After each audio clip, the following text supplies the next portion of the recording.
kanilang mga aktibidad. Ang una nating aktibidad ay tinatawag nating paint me a picture. So, hahatiin ko kayo sa dalawang pangkat. Ito ang unang pangkat.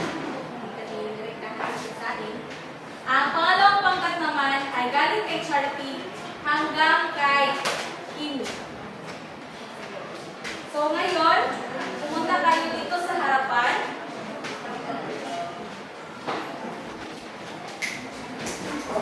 Dito ang unang pangkat at dyan ang pangalawang pangkat. So meron ako dito mga papel. Meron dito mga nakasulat. At sasabihin ko dito at kayo naman ay maglalarawan. Okay, so for example, sige, halimbawa, paint me a picture of the first mass in the Limasawa.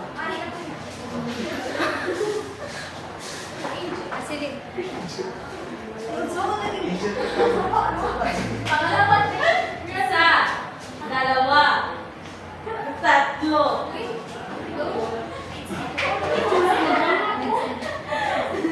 Okay, very good. Pangalawa, another question. Paint me a picture of the Battle of Mactan.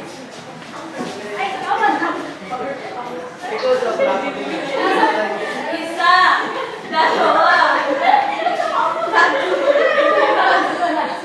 apat, lima. Okay, madaling pangkat, dalawa. Pangatlo at last question. Paint me a picture of Magellan meeting Ra humapon. Isa,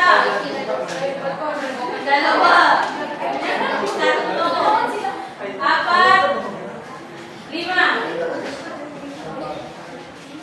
Okay, madaling pangkat, dalawa. Maaari na kayo umupo.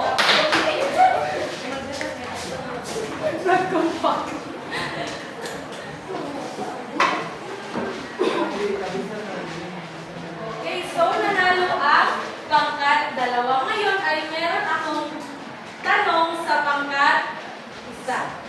Okay, so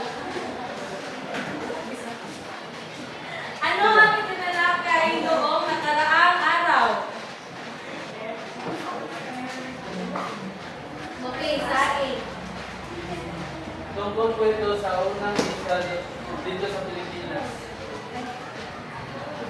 Okay, madali. Pangalawa, ano-ano ang dalawang bansa na nangunguna sa paglalayag at mananakop ng lupain noon? Yes? Portugal at Spain. Okay, very good. Pangatlo, ano ang tatlong layunin ng Espanya sa pananakop ng Pilipinas? Yes, Jean-Marie? White. God, gold, and Okay, very good. Ngayon ay meron naman ako pangalawang aktibidad. Ito ay tinatawag nating journey map.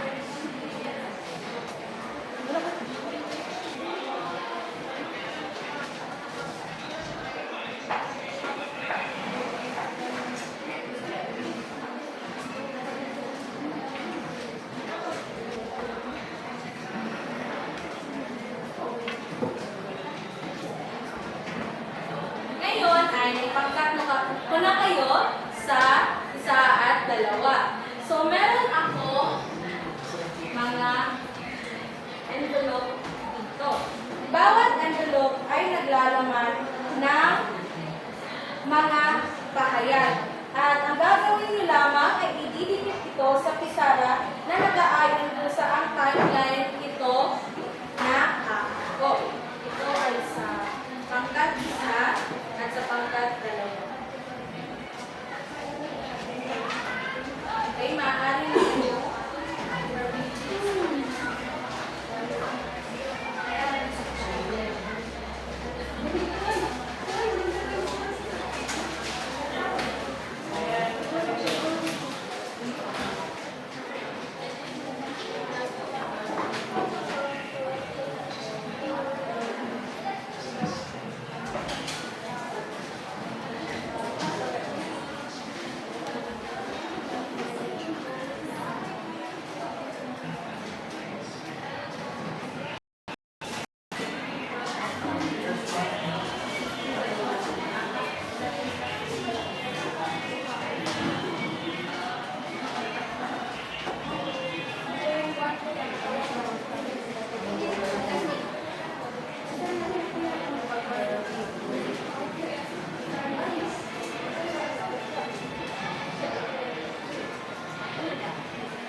Okay, tapos na ba mga bata?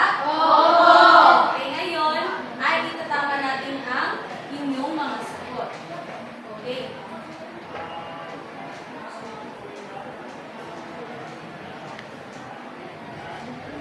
Ngayon, mula sa ginawang aktibidad,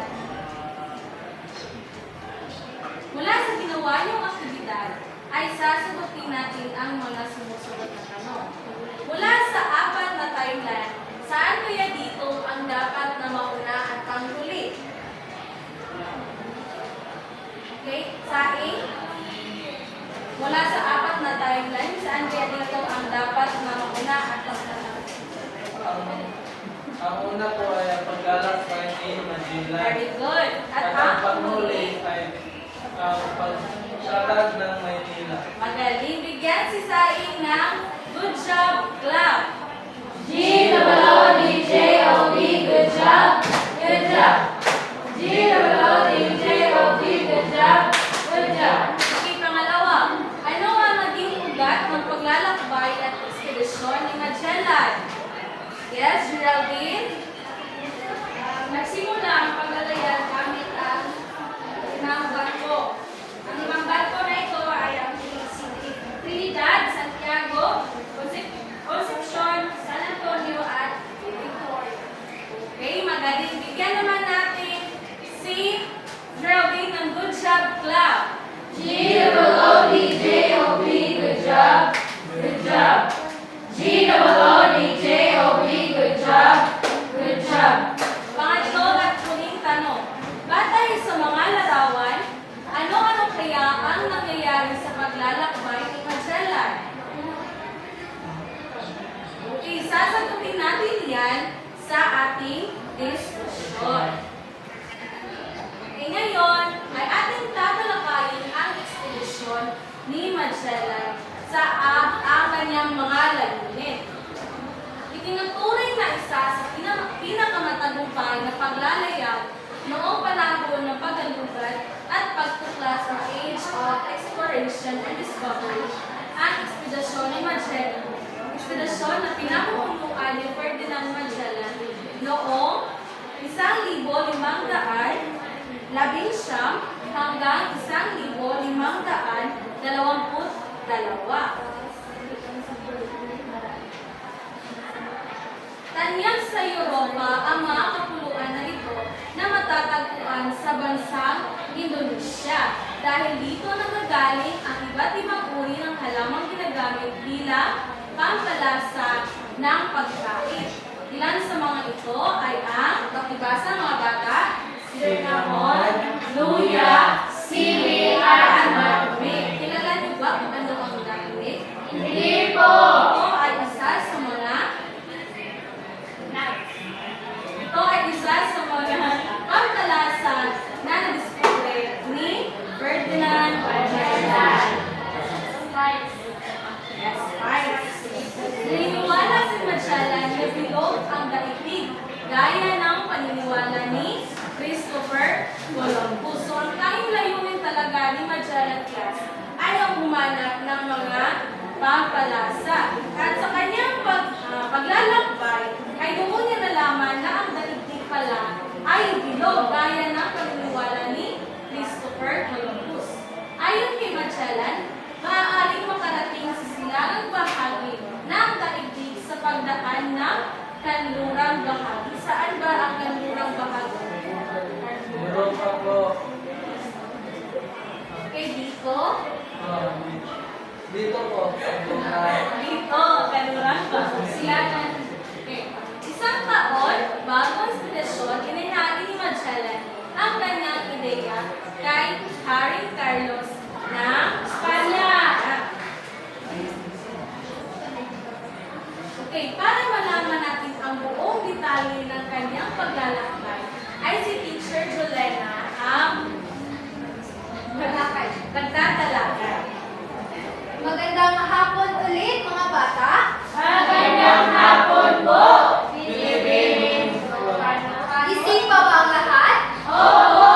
Pep? Hooray! Ngayon naman mga bata ay tatalakayin natin ang paglalakbay ni Magellan. Ang paglalakbay ni Magellan ay noong 19. 1571 hanggang 1519 to 1522. okay, magaling.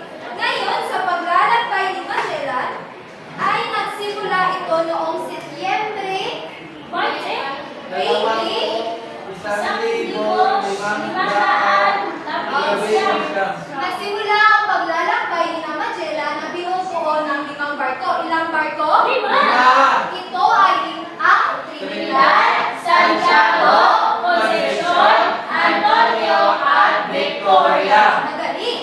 Sa paglalakbay nila, kasama ang mahigit kumulang na 200. dalawang tauhan, kabilang na si Antonio Pigafetta. Sa inyo mga bata, sino nga ba si Antonio Pigafetta? Si Antonio Pigafetta ay isang pangmanlalakbay at scholar na nagtala ng mahahalagang detalye sa naging paglalayag. So si Antonio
sa kanilang kinauukunan, kundi ang union ang Cebu.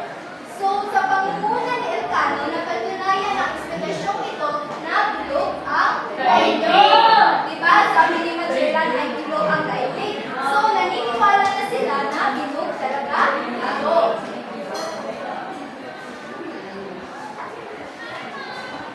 So, dito naman tayo sa pagtatag ng Maynila sa panahon ng ekspedisyon ng Espanyol. Tapos na tayo sa ekspedisyon ni Magellan. Ngayon naman, dadako tayo sa mga Espanyol. So, noong 1565, matapos ang ekspedisyon ni Magellan, nagpadala ang Espanyol ng ibang pang ekspedisyon. So, pagkumando sa nila Magellan ay nag-usap na pupuno sila mga ekspedisyon na pinamumunuan nila Rodriguez, Legazpi, isang Espanyol ang nanguna sa pananakop ng Pilipinas. So, sinakop daw nila ang ating bansa. So, noong 1571, itinatag ni Legazpi ang Maynila bilang kabisera ng Pilipinas! So, pinamumunuan noon ng mga katutubong leader na sina Ras Sulaiman, Rama Maganda, at Laban Regula. at natalo ng mga Espanyol ang mga katutubo at pinagtibay ang forces sa lungsod. So, ang Maynila ang naging sentro ng kalakalan at pamamahala ng mga Espanyol sa Pilipinas. So, saing, may iliyak ko ba kung bakit tinawag ito? Ang Maynila daw ang naging sentro ng kalakalan. Naging sentro ng kalakalan ng Manila dahil ito ang ginawang kabisera ni Miguel Lopez Legazpi sa pagdating niya dito sa Pilipinas. Wow! Palakpakan natin si Saing! So ngayon mga bata ay natalakay na natin ang ekspedisyon o paglalakbay ni Magellan ay dadako tayo sa ating aktibidad. Naintindihan niyo ba talaga ang aking inilalakay ngayon? Ngayon ay meron tayong aktibidad na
nagaganap sa Pilipinas. Noong Marso 31, 1521, ito yung unang misa sa Pilipinas na naganap doon sa Limasawa. At noon namang Abril 7, 1521, pagkatapos silang lumiban sa Limasawa, pumunta sila sa Cebu. Noon namang Abril 27, 1521, naganap ang labanan sa Matan kung saan natalo si Magellan. Ngayon mga bata ay bigyan natin ng amazing club ang pangkat dalawa at si Saing. 1, 2, 3. 1, 2, 3. Amazing! Sabay yan tatlo. Sino gusto mag-presenta? Please, Honey. Sa amin naman ay yung pagbalik sa Espanya. So, una, pagtungo sa Bulacan upang makipagkalakalan. Pangalawa, war of Victoria lamang ang nakabalik sa Espanya. Ang ikatlo naman ay Setyembre 22, 1522. Ito ay 18 katao lamang ang nakabalik sa Cebu State. Ngayon naman, bigyan natin ng nice club ang pangkat tatlo at si Honey. At sa panghuling pangkat naman, sinong gustong magpresenta? Jenny?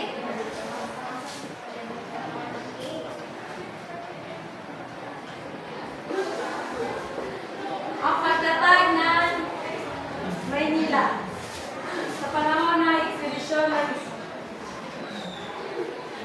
1565, matapos ang ekspedisyon ni Magellan, nagpadala ng Espanya ng iba pang ekspedisyon. Si Miguel Lopez de Legazpi, isang Espanyol, ang nanguna sa pananakop ng Pilipinas. 1571 ay tinatag ni Legazpi ang Manila bilang isang kabisera ng Pilipinas. Bigyan natin ng English club si Miss Ginebra at ang pangkat apat. 1, 2, 3. 1, 2, 3.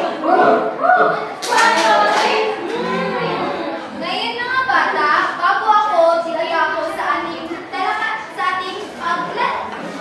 pagtalaya ay tayo muna ay magbabalik tanaw. Kailan ka na nagsimula ang paglalakbay ni Magellan? Mars!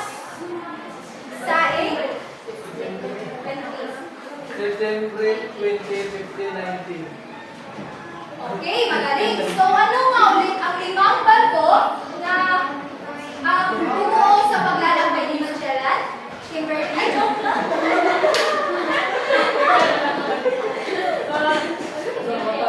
Trinidad, Santiago, Concepcion, Antonio, Magaling. Ngayon, kailan nga anong petsa narating na ni Magellan ang Pilipinas? Geraldine? Marso 31, 1521. Ano? Marso 16, 1521.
Sa pangatlo, sino gustong sumagot? Kimberly?